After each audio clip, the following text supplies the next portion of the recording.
دور ہوگا۔ اس کے بعد قرآن کی وہ آیت آتی ہے، ہم سکون ڈھونڈتے ہیں، ہم سکون ڈھونڈتے ہیں۔ آج ہمارے نوجوانوں سے پوچھو سکون کہاں ڈھونڈ رہا ہے، تھوڑا سا اس کو فکر ہو جائے، ٹینشن ہو جائے، کان میں ایئر فون ڈالے گا اور آج کے گندی فلموں کا وہ گانے سنے گا، اور اس سے پوچھا جائے تو گانے میں بڑا سکون ملتا ہے۔ اور آج ہماری مائیں بہنیں وہ فلمی پاکستانی ڈرامے ان چیزوں کے ذریعے سے سکون حاصل ہوتا ہے، لیکن قرآن کہتا ہے الذین آمنوا وتطمئن قلوبهم بذکر اللہ، کہ سکون اگر تلاش کرنا تو آئے، قرآن کہتا آئے، کس کے ذریعے سکون حاصل ہوگا؟ اللہ کے ذکر کے ذریعے سے۔ الا بذکر اللہ تطمئن القلوب، دلوں کو سکون اگر حاصل ہوگا نا تو یہ اللہ کے ذکر سے حاصل ہوگا۔ کتنے ایسے لوگوں کو دیکھا، کتنے ایسے لوگوں کو، بے شمار مثالیں موجود ہیں، پوری زندگی وہ پریشان تھے، لیکن جب نماز شروع کرتے نا چہرے پر روحانی آ جاتی ہے اور ان کی ٹینشن غائب ہو جاتی ہے۔ وہ خود آ کر جو ہے اپنے آپ کو یہ اعلان کرتے خود کہتے ہیں کہ جب سے نماز شروع کیا ہوں، جب سے میں اللہ رب العالمین کا ذکر کرنے لگا ہوں، بہت ساری غموں کا علاج ان نماز کے اندر ہے۔ تو نماز شروع کرو، انشاءاللہ دلوں کا علاج اور دلوں کو سکون ملے گا۔ اس کے بعد چاہتا ہوں کہ ایک ایک آیتوں کا تفسیر ہو جائے، کوئی سورت چھوٹنے نہ پائے۔ اللہ تبارک و تعالیٰ سورہ رات کے اندر جنتیوں کی علامت کو بتانا ہے۔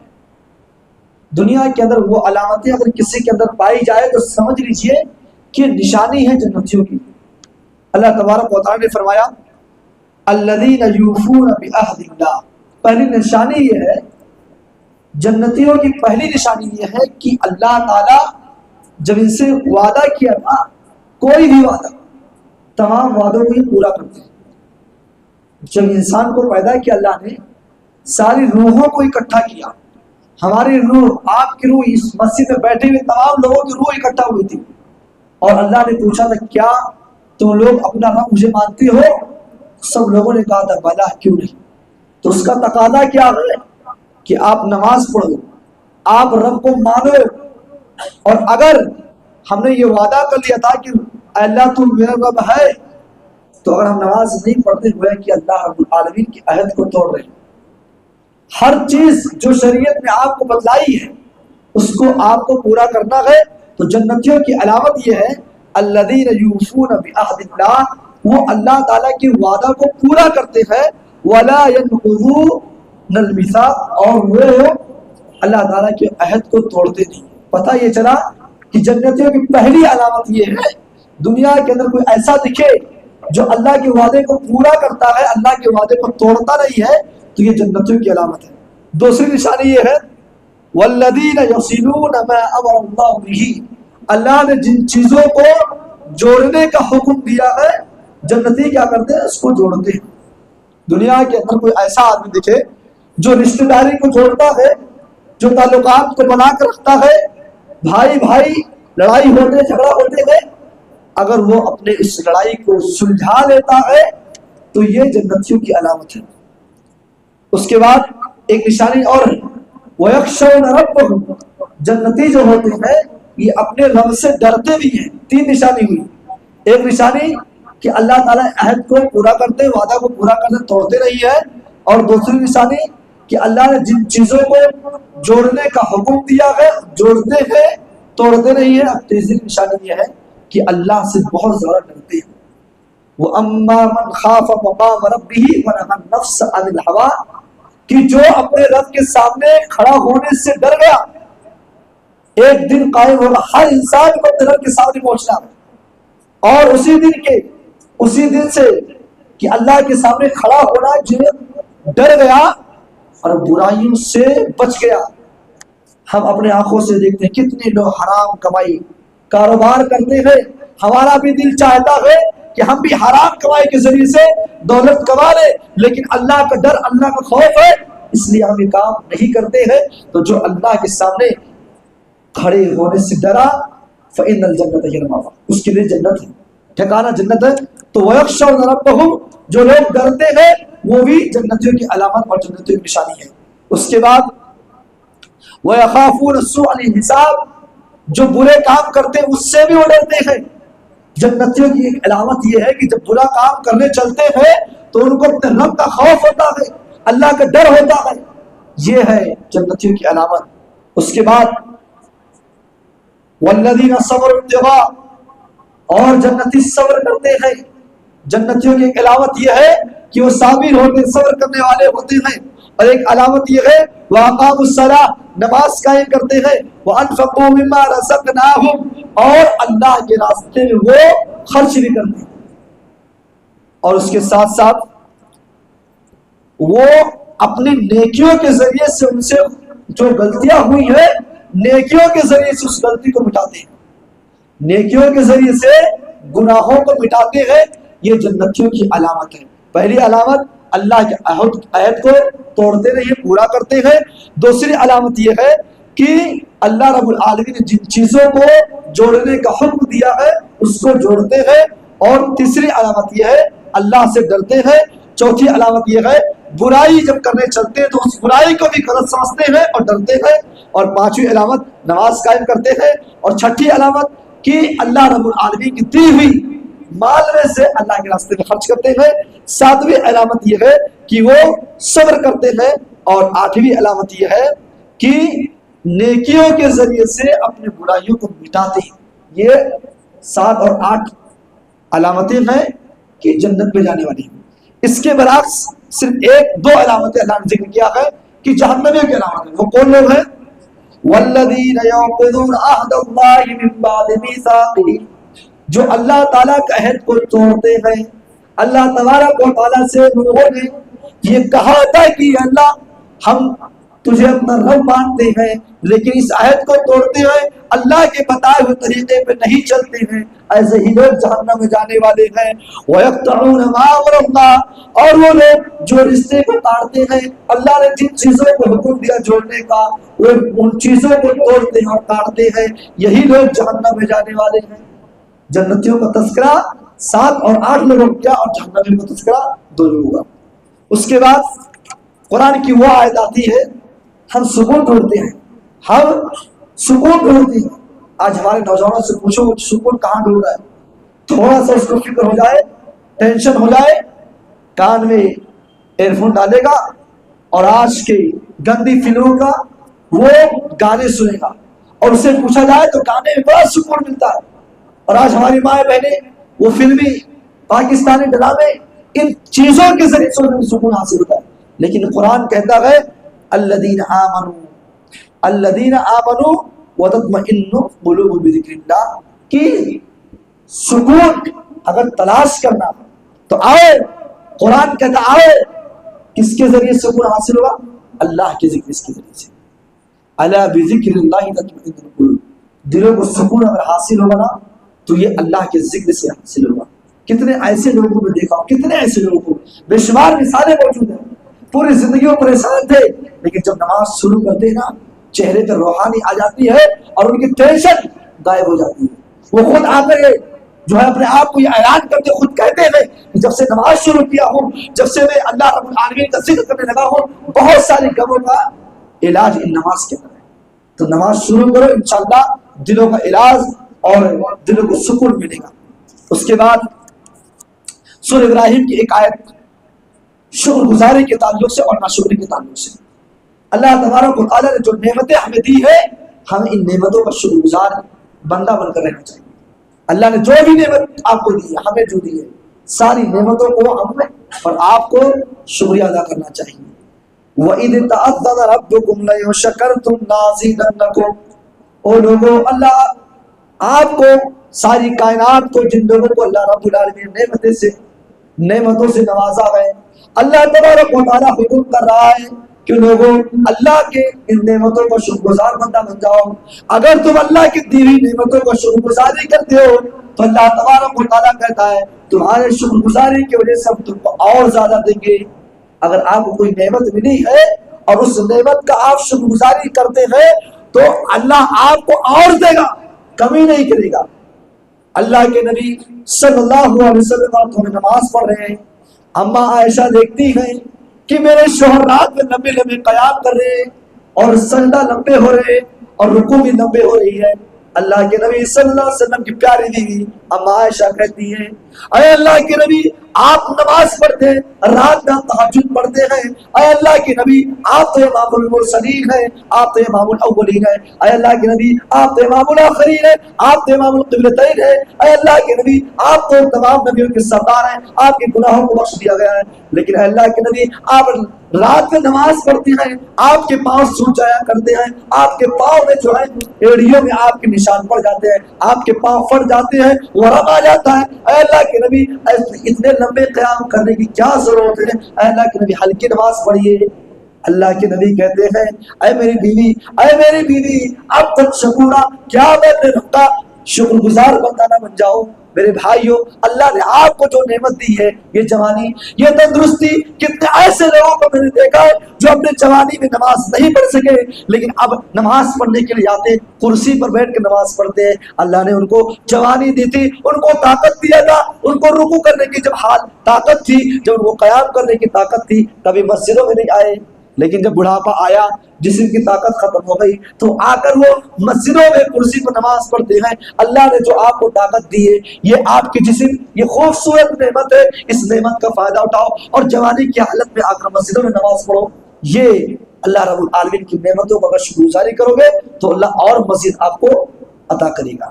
لیکن اس کے علاوہ اگر اللہ کی دی ہوئی نعمتوں کی ناشکری کرو گے تو اللہ فرما رہا ہے وَلَئِن كَفَرْتُمْ إِنَّ عَذَابِي لَشَدِيدٌ, اگر ناشکری کرو گے تو اللہ عذاب دے گا. آئیے ناشکری کا ایک مثال آپ کے ساتھ رکھوں.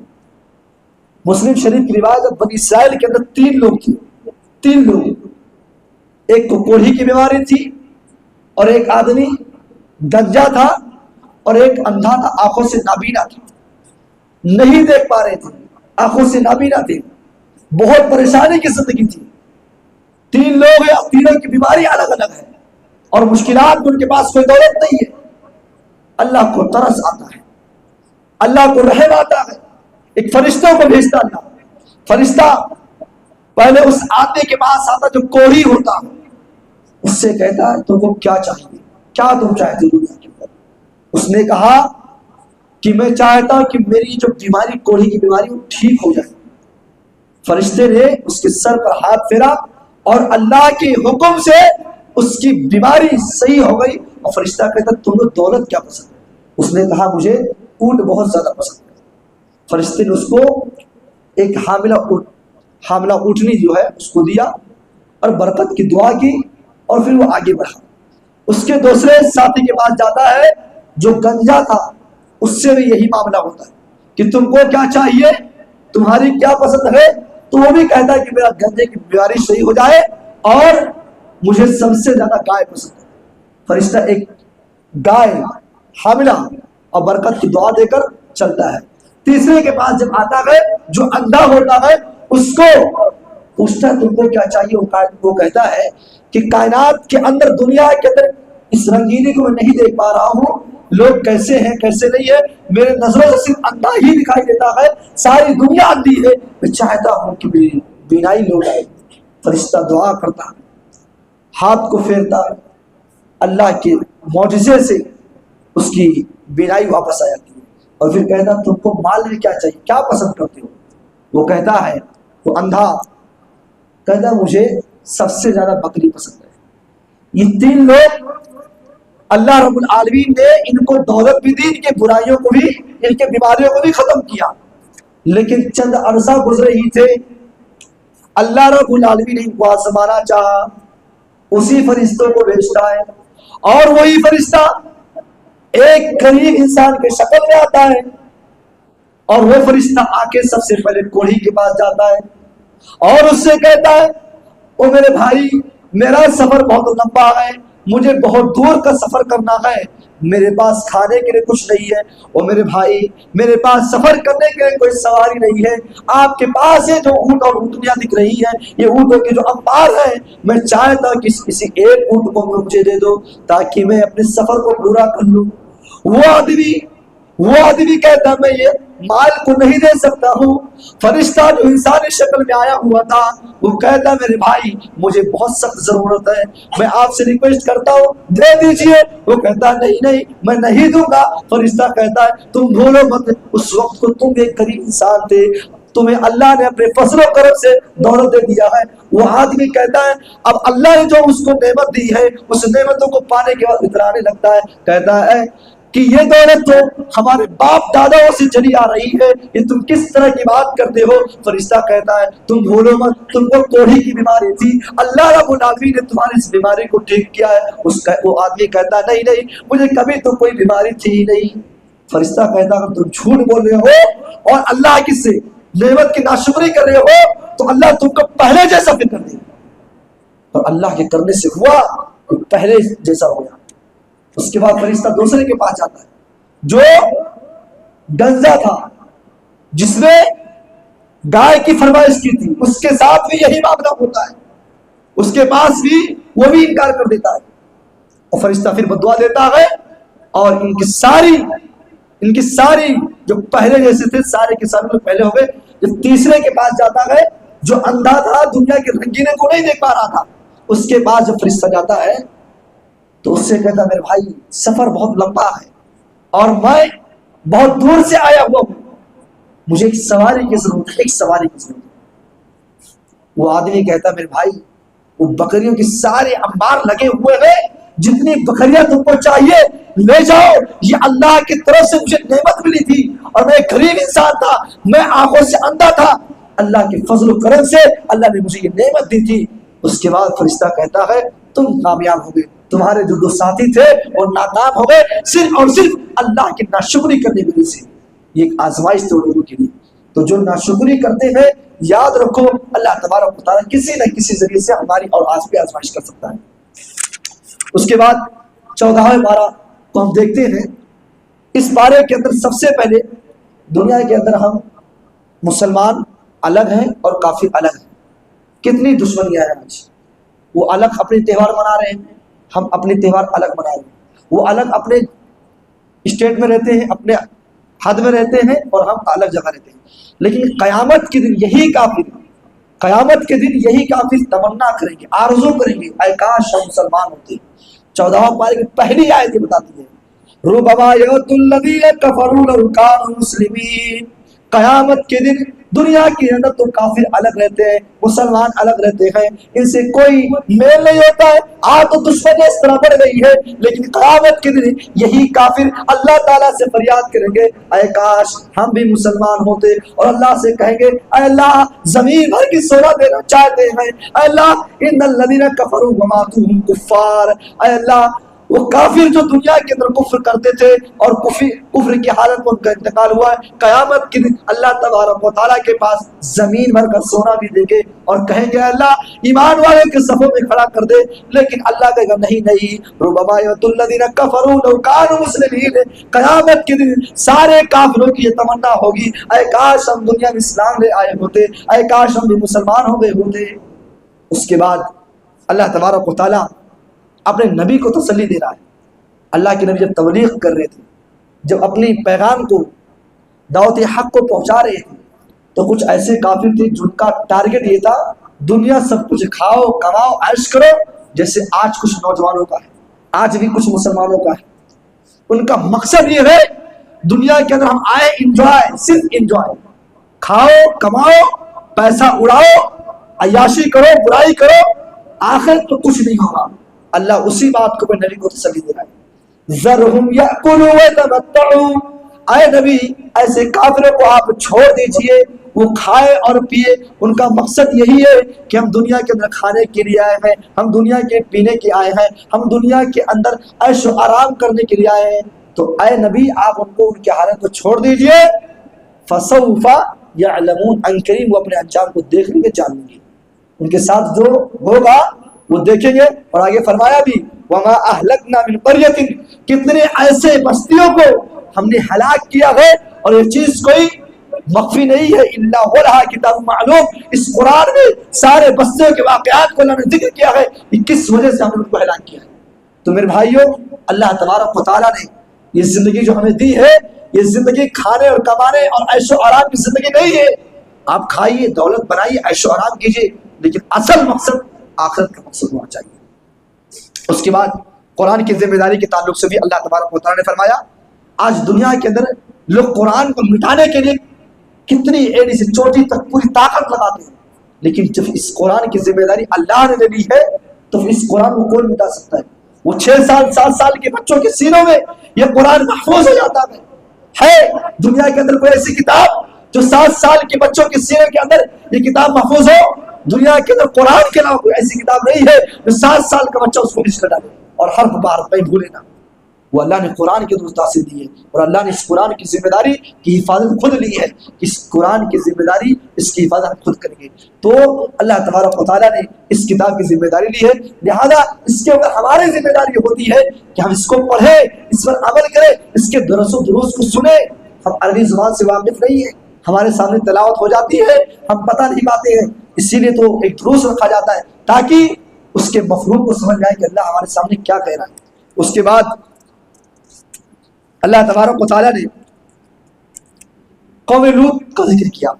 پہلے اس سے پہلے بات ذکر ہو چکی ہے، مختصر سے بتانا ہے کیونکہ ایک نئی بات اس میں ہے. ان کی برائی یہ تھی کہ اپنی عورتوں کو چھوڑتے تھے، مردوں کے ساتھ زنا کرتے تھے. یہ بات پہلے گزری ہے. جب لوط علیہ السلام کے پاس فرشتے آتے ہیں، خوبصورت فرشتے، تو یہ قوم کے لوگ بدبخت لوگ تھے، ان فرشتوں کے ساتھ زنا کرنا چاہا. قوم کے جو فرشتے، قوم کے جو بدبخت لوگ تھے، جب لوط علیہ السلام کے گھر میں فرشتے آتے ہیں تو قوم کے جو نصیب لوگ تھے، سب سے گندے لوگ تھے، یہ لوگ لوط علیہ السلام کے گھر میں داخل ہو جاتے ہیں اور فرشتوں کے ساتھ زنا کرنا چاہتے ہیں. نعوذ باللہ. لوط علیہ السلام اس وقت کہا تھا اے میرے قوم کے لوگوں، قال ہؤلاء بناتی، یہ میری بیٹیاں ہیں، ان سے نکاح کر لو اور حلال طریقے سے ان کے ساتھ اپنی خواہش کو پورا کرو. لیکن ان لوگوں نے نہیں مانا، تو اللہ تبارک و تعالیٰ نے ان کو عذاب دیا. وہ زلزلے کے عذاب، وہ پتھروں کی بارش، وہ بستیوں کو الٹنا، اس برائی کی وجہ سے. آج بھی اگر یہ برائی ہے تو یہ جانی دنیا کی بہت بڑی سخت برائی ہے. اللہ تبارک و تعالیٰ ایسی برائیوں سے، چاہے وہ مرد کے ساتھ زنا کرے یا مرد کسی عورت کے ساتھ زنا کرے، اللہ تبارک و تعالیٰ اس امت کو زنا کاری سے محفوظ رکھے. اس کے بعد اللہ تبارک و تعالیٰ نے سورہ نحل کے اندر بہت ساری نعمتوں کا ذکر کیا. ہلکی ہلکی نعمتوں کا ذکر کر دیتا ہوں. اس سے پہلے انسان کس چیز پر فخر کر رہا ہے؟ اس کو اپنی طاقت پر فخر ہے، انسان کو اپنی دولت پر فخر ہے. کس چیز پر گھمنڈ بھائی؟ انسان کو کس چیز پر گھمنڈ ہے؟ جس نطفے کے پانی کو انسان اپنے ہاتھ میں پکڑنا نہیں چاہتا ہے، گھن محسوس کرتا ہے، اس نطفے سے انسان کو پیدا کیا گیا. انسان کو گھمنڈ کس سے؟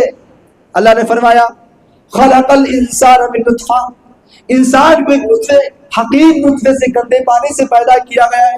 او میرے بھائیوں، کس دولت پر تم گھمنڈ کر رہے ہو، کس جسم پر تم گھمنڈ کر رہے ہو، کس طاقت پر تم کو گھمنڈ ہے؟ اس حقیر پانی سے اللہ نے تم کو پیدا کیا ہے.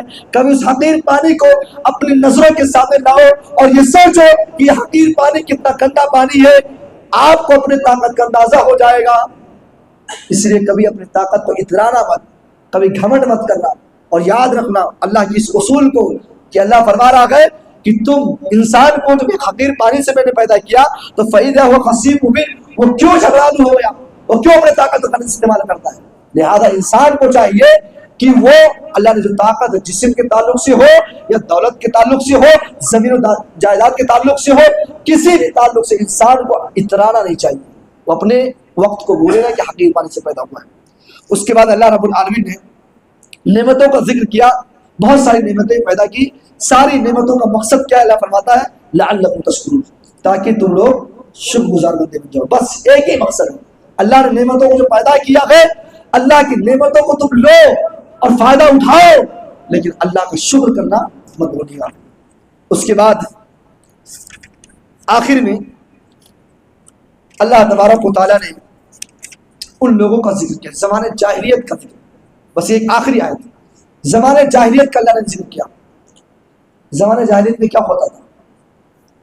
قرآن کہتا ہے وَإِذَا بُشِّرَ أَحَدُهُم بِالْأُنثَىٰ ظَلَّ وَجْهُهُ مُسْوَدًّا، جب زمانے جاہلیت کے اندر جب لڑکیوں کی خوشخبری ان کو ملتی تھی کہ تمہارے یہاں بچی پیدا ہوئی ہے، تو وہ لوگ یہ خوشخبری سن کر ان کے چہرے سیاہ ہو جایا کرتے تھے، ان کے سیاہ چہرے اور وہ کالا چہرے پڑ جایا کرتے تھے، ان کے چہرے پر کالا نقطہ پڑ جایا کرتا تھا، اور وہ اپنے آپ کو چھپاتے تھے، بہت گھن محسوس کرتے تھے، اپنے آپ کو لوگوں کو چھپاتے تھے، اور یہ بات بتانے میں کہ میرے یہاں بچی پیدا ہوئی ہے ہر کسی کو آر ہوتا تھا۔ میری بہنوں، اگر میری آواز کو سن رہی ہو، اسلام نے آپ کو وہ دولت دیا ہے، اسلام نے آپ کو وہ عظمت دیا ہے۔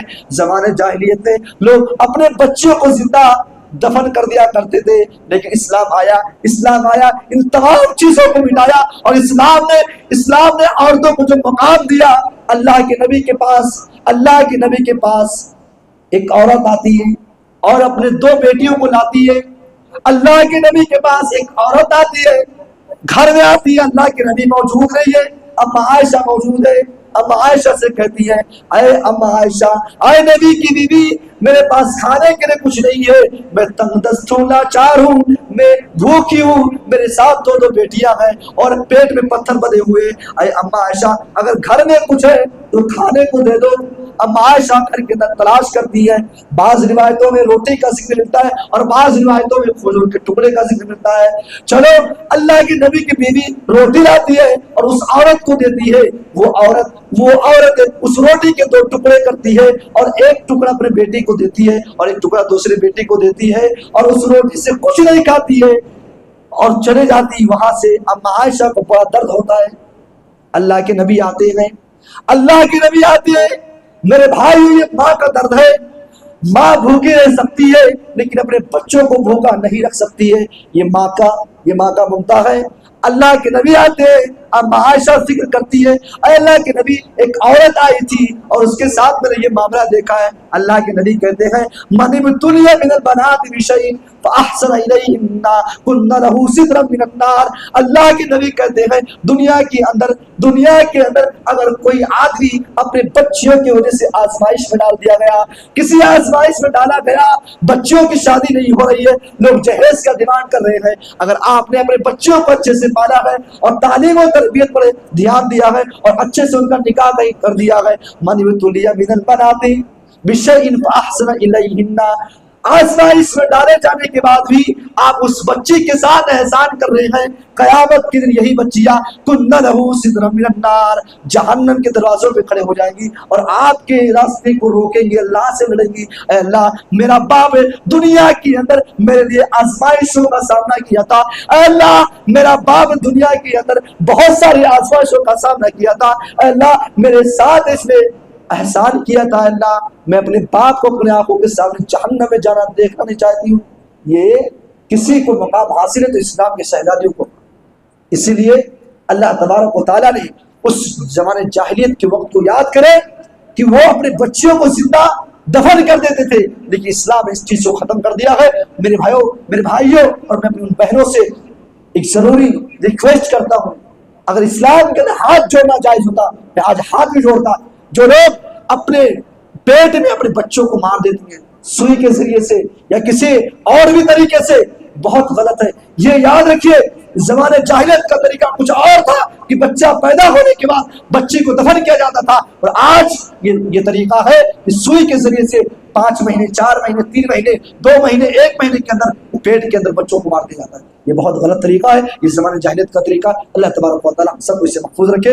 اللہ رب العالمین سے دعا ہے کہ اللہ تبارک و تعالیٰ ہم سب کو جو باتیں آپ کے سامنے رکھی گئی ہیں شکر گزاری کے تعلق سے ہو یا ناشکری کے تعلق سے ہو، اللہ تبارک و تعالیٰ ہم سب کو شکر گزار بندہ بنائے اور ناشکری سے بچائے۔ اللہ رب العالمین ہمیں ہمارے دلوں کے اندر سکون پیدا کر دے۔ اے اللہ ہم میں سے جو برائیوں کے اندر مبتلا ہے، چاہے سماجی تعلق سے ہو یا اخلاقی تعلق سے ہو یا اپنے بچوں کو دفن کرنے کے تعلق سے، پیٹ وغیرہ کے تعلق سے کہ جو پیٹ میں مارتے ہیں، اللہ سماج کے اندر اگر ایسی برائی کسی کے اندر موجود ہو، اللہ تبارک و تعالیٰ سماج سے ایسی برائی ختم کرے۔ آمین۔ وآخر دعوانا ان الحمد للہ رب العالمین۔ السلام علیکم و رحمۃ اللہ وبرکاتہ۔